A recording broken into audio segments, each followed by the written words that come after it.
Nandigam సురేష్ను, ex MP, దళితుడు,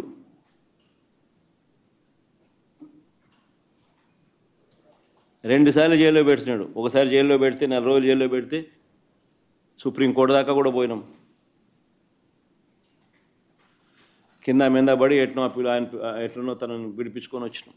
bail తీసుకొస్తే మళ్ళా అరెస్ట్. ఇప్పుడు మళ్ళా దాదాపుగా 3 వారాల నుంచి జైల్లో ఉన్నాడు. సురేష్ భార్య, ఆవిడ మీద కూడా కేసులు. వల్లభనేని వంశీ దాదాపుగా 2 నెలలు దాటింది. ఒక కేసు అయిపోతానే మళ్ళీ ఇంకొక కేసు, ఒక కేసులో బెయిల్ వస్తూనే మళ్ళీ ఇంకొక కేసు. ఇప్పుడు 11 కేసులు అయినట్టున్నాయి. జోగి రమేష్ కొడుకును, కాకాని గోవర్ధన్ని,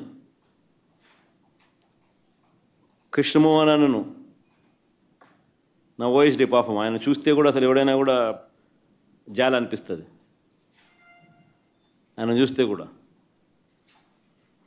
ఆయన ఆర్డీఓ పాపం. ధనంజయ రెడ్డి పాపం, ఆయనను చూస్తే కూడా బాధ అనిపిస్తుంది. వీళ్ళంతా మచ్చలేని ఆఫీసర్లు వీళ్ళంతా. రాజకేశ్వర రెడ్డి, బాలాజీ, గోవిందప్ప ఇలాంటి వారిని అరెస్ట్ చేసి జైలుకు పంపారు.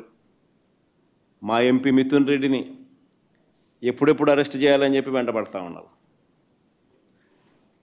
మా పెద్దిరెడ్డి రామచంద్రారెడ్డిని చంద్రబాబు నాయుడిని ఎప్పుడో కాలేజ్ టైంలో ఎప్పుడో కొట్టినాడంట ఆయన.